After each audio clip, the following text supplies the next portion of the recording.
Capacidad remarcable para identificar las señales. De hecho, a veces somos muy buenos en ver señales que no existen. El centro del método científico es darse cuenta de que, a pesar de que el juicio humano puede ser incorrecto, podemos mejorar nuestro juicio sometiendo nuestras teorías a repetidas pruebas. La productividad del startup no consiste en automatizar más aparatos o elementos, consiste en alinear nuestros esfuerzos con un negocio y producto que funcionen para crear valor y dirigir el crecimiento. En otras palabras, los pivotes exitosos nos sitúan en una senda que nos permite desarrollar un negocio sostenible. La contabilidad de la innovación lleva a pivotes más rápidos. Para ver este proceso en acción, vemos lo que hizo David Binetti, el director ejecutivo de Botizen. David había obtenido una larga carrera ayudando a llevar el proceso político norteamericano del siglo XXI. A principios de la década de 1900 participó en la creación de USAGOP, el primer portal del gobierno federal. También había vivido algunos fracasos clásicos de startups cuando llegó el momento de crear Botizen. David estaba decidido a no perder la camisa en esta visión. Binetti quería abordar el problema de la participación cívica en el proceso político. Su primer concepto de producto era una red social para votantes verificados, un sitio donde la gente apasionada por las causas cívicas se pudiera reunir, compartir ideas y reclutar a sus amigos. David creó su producto mínimo viable por unos $1,200 y lo lanzó al cabo de 3 meses.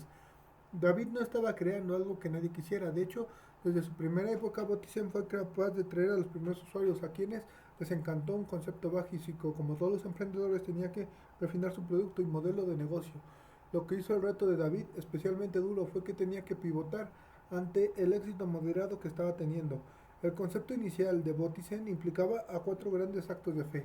Los consumidores estarían suficientemente interesados en la red social para darse de alta. Registro Botizen sería capaz de comprobar que eran votantes registrados a activación.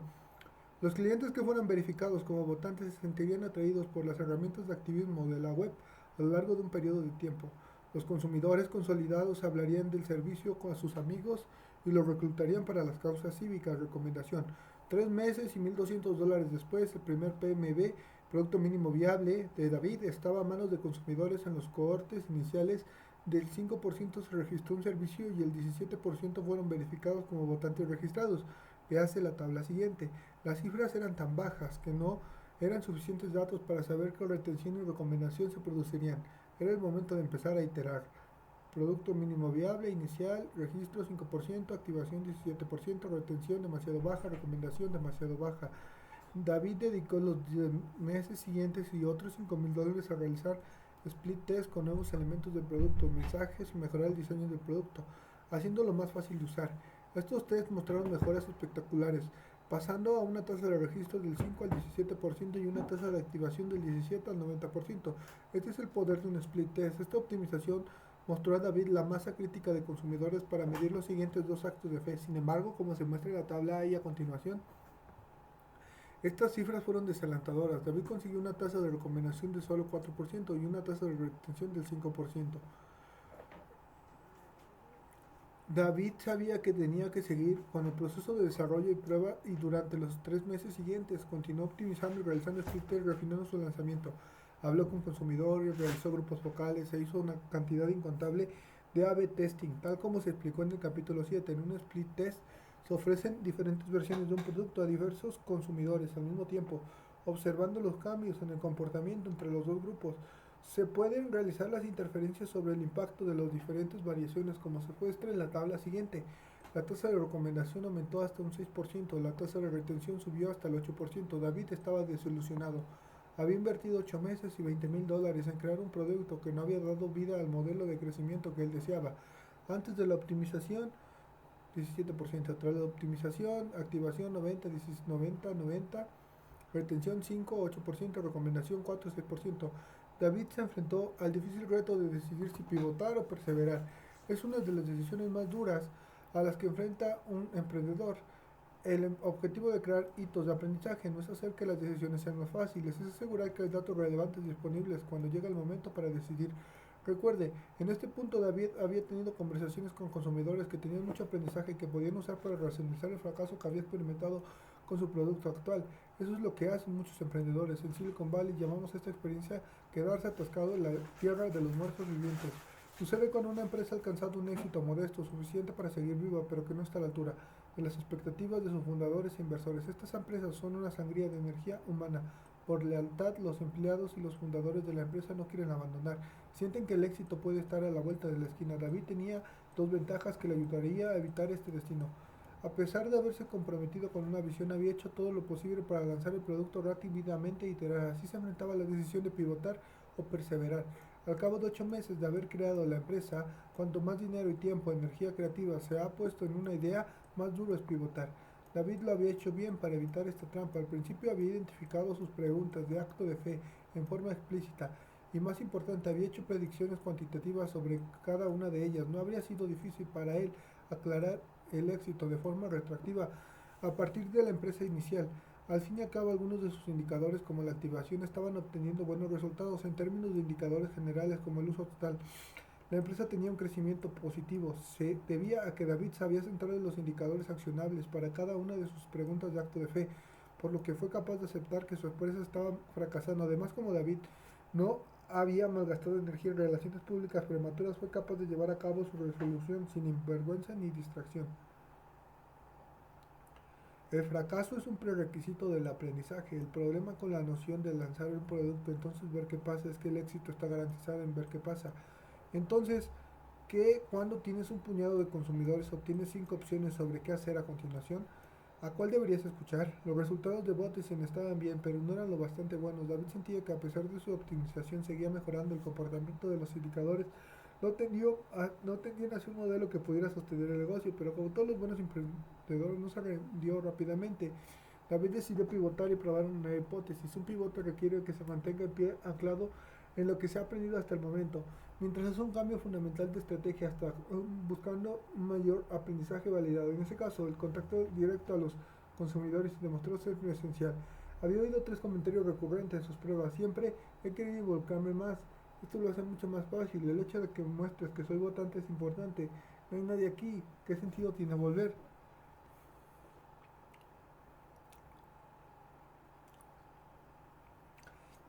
David decidió llevar a cabo lo que yo llamo un pivote de acercamiento, reenfocando el producto en algo que previamente se considera un elemento de un todo global.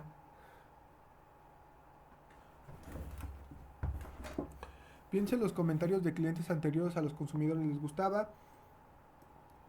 el concepto, les gustaba la tecnología del registro de votantes, pero no estaban obteniendo valor de la parte de la red social del producto.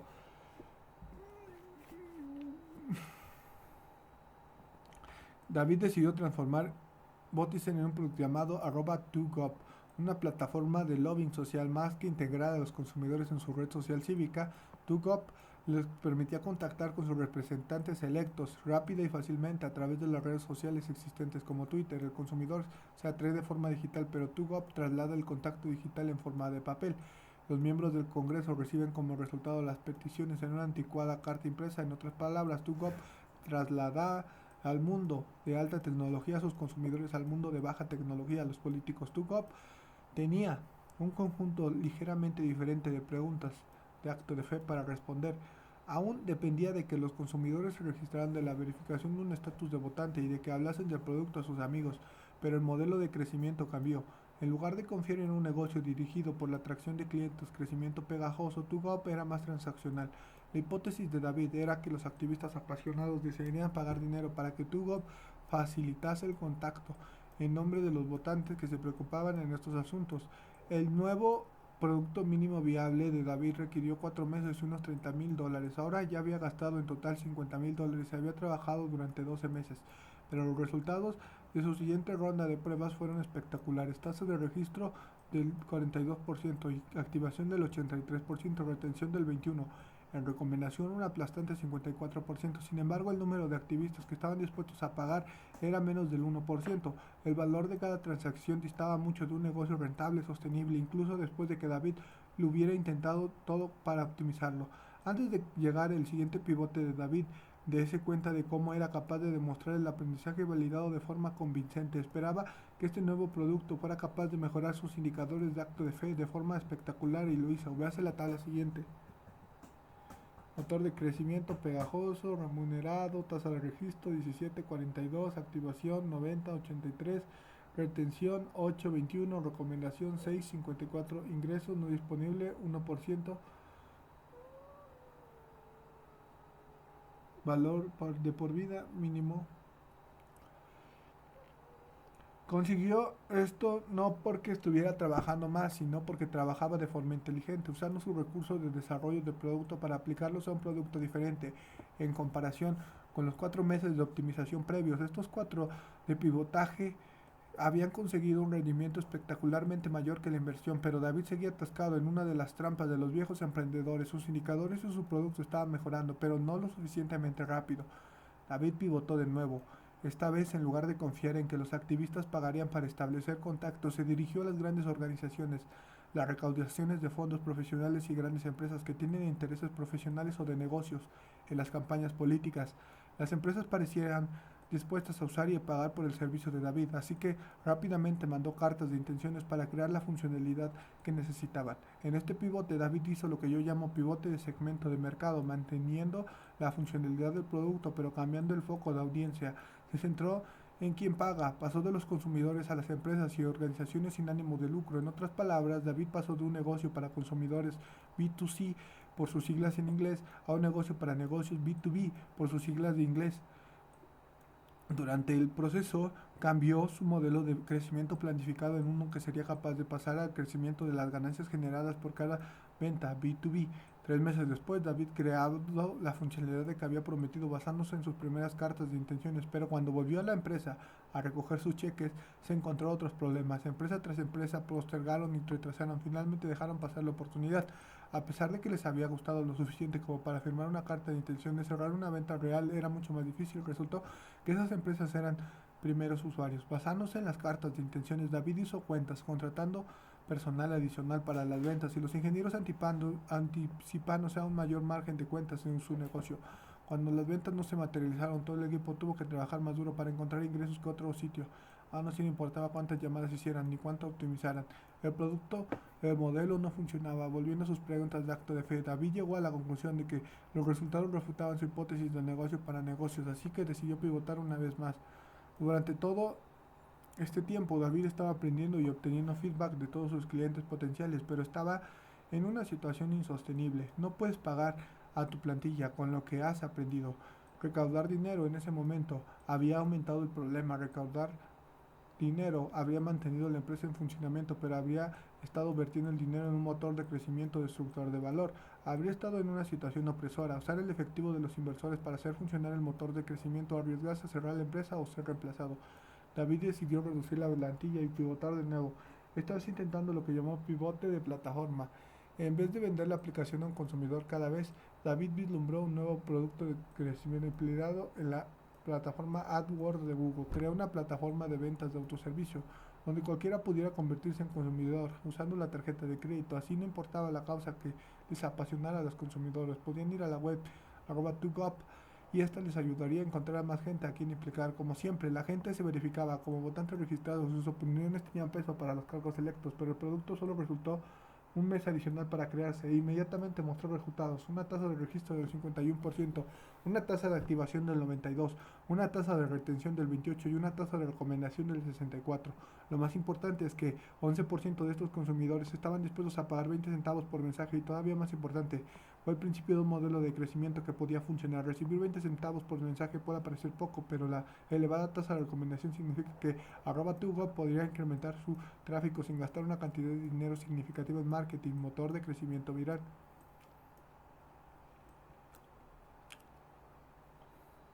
Ingresos 1%.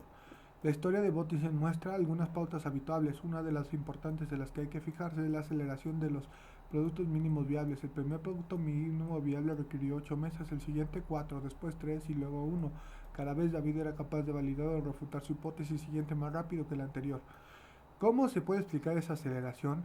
Es tentador conceder el mérito al trabajo de desarrollo de producto que se ha estado haciendo. Se han creado muchos elementos y con ellos cierta cantidad de infraestructura sin principio, pero esta no es toda la historia. Por un lado, parte del trabajo que tenía que ser descartado entre los pivotes, pero aún el producto que quedaba era clasificado como un producto desheredado que ya no servía para los objetivos de la empresa. Como suele pasar, el esfuerzo requerido para reformar un producto heredado conlleva un trabajo extra. Contrarrestar estas fuerzas fueron las duras lecciones que David aprendió a través de cada hito. Bottisen aceleró un producto mínimo viable porque estaban aprendiendo temas cruciales sobre consumidores, mercado y estrategia. Hoy, 2 años después de su inicio, Botizen obtiene buenos resultados. Acaban de recaudar 1.5 millones de inversión inicial de Peter Thiel, una de las poquísimas inversiones en productos de Internet que ha hecho en los últimos años. El sistema de Botizen ahora representa la identidad del votante en tiempo real en 47 estados, que representan el 94% de la población de Estados Unidos, y ha entregado decenas de miles de mensajes al Congreso. La campaña del visado Startup usó las herramientas de Botizen para introducir la ley del visado Startup, la primera legislación llevada al Senado como resultado de un lobbying social. Estas actividades han llamado la atención de los consultores establecidos en Washington, que quieren saber cómo emplear las herramientas de Botizen en futuras campañas políticas. David Binet resume su experiencia de crear la startup del modo. En 2003 abrió una empresa con aproximadamente el mismo espacio que tengo hoy. Tenía más o menos la misma experiencia y credibilidad industrial, recién conseguida con el éxito de USA.gov, pero por aquel entonces mi empresa era un fracaso total, a pesar de haber consumido una inversión significativamente grande, mientras que ahora tengo un negocio que gana dinero y cierra tratos.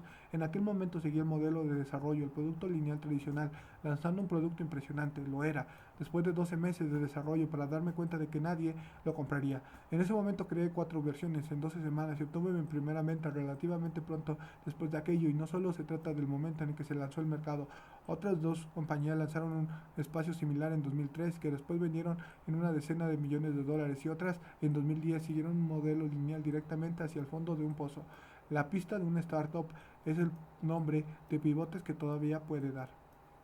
Los emprendedores experimentados suelen hablar de la pista que le queda a su startup, la cantidad de tiempo que queda en la startup tiene que despegar, o de lo contrario fracasa. Esto suele definirse con el efectivo que queda en el banco dividido por la velocidad de quemado de los recursos a la sangría neta sobre las cuentas. Por ejemplo, una startup con $1 millón en el banco que gasta $100,000 al mes tiene una pista proyectada de 10 meses. Cuando en las startups empiezan a escasear el efectivo, puede extender la pista de dos maneras, reduciendo costes o consiguiendo fondos adicionales, pero cuando los emprendedores recortan los costes de forma indiscriminada, tanto pueden recortar que lo que permite a la empresa es encontrar en su circuito de feedback, crear, medir, aprender cómo recordar el despilfarro. Si los recortes tienden como resultado a una ralentización del circuito de feedback, todo lo que han conseguido es contribuir a que la empresa deba abandonar el negocio más lentamente.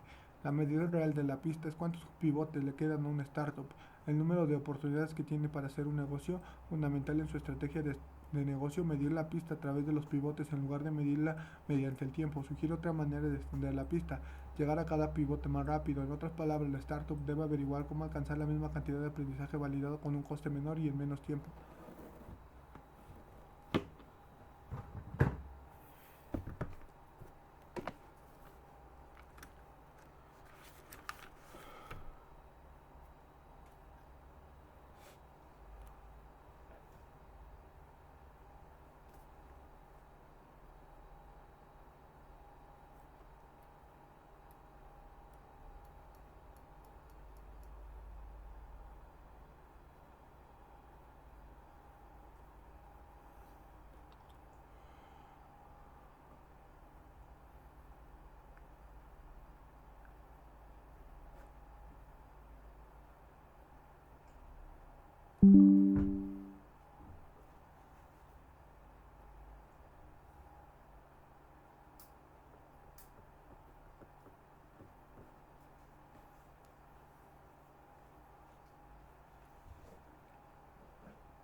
Todas las técnicas del modelo del método Lean Startup que se han discutido hasta ahora tienen este objetivo general.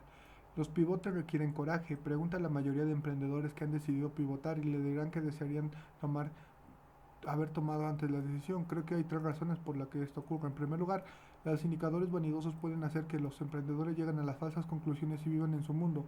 Esto perjudica la decisión de pivotar, porque priva a los equipos de la creencia de que es necesario cambiar. Cuando la gente se ve obligada a cambiar en contra de su opinión, el proceso es más duro y requiere más tiempo y conduce a un resultado menos decisivo. En segundo lugar, cuando un emprendedor no obtiene una hipótesis clara, es casi imposible experimentar un fracaso total, y sin fracaso no suele haber el impulso necesario para embarcarse en el cambio radical.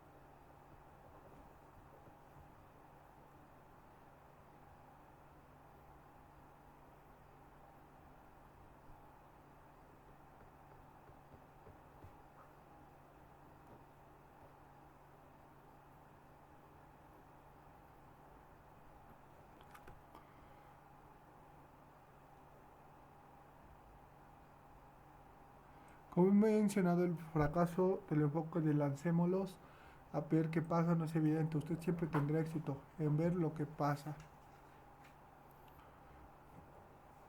No es raro, es evidente, siempre tendré que ver lo que pasa, excepto en casos raros. Los primeros resultados serán ambiguos y no sabrás si pivotar o perseverar, si cambiar de dirección o seguir el curso. En tercer lugar, muchos emprendedores tienen miedo a reconocer el fracaso y puede llevar a una moral peligrosamente baja. El mayor de los miedos de los emprendedores no es una visión que no sea correcta, más aterradora es la idea de que la visión pueda de considerarse incorrecta sin haber tenido una oportunidad real para demostrar. Este miedo es la causa de gran parte de la resistencia del producto mínimo viable y otras técnicas para probar la hipótesis. Irónicamente, este miedo eleva el riesgo porque el proceso de prueba no tiene lugar hasta que la visión está totalmente realizada. Sin embargo, en este momento suele ser demasiado tarde para votar, puesto que se están acabando los fondos para evitar este destino. Los emprendedores necesitan enfrentarse a sus miedos y aceptar fracasar, a menudo incluso públicamente. De hecho, los emprendedores con un alto perfil, ya sea a causa de fama personal o porque operan como parte de una marca famosa, se enfrentan a una versión extrema de este problema.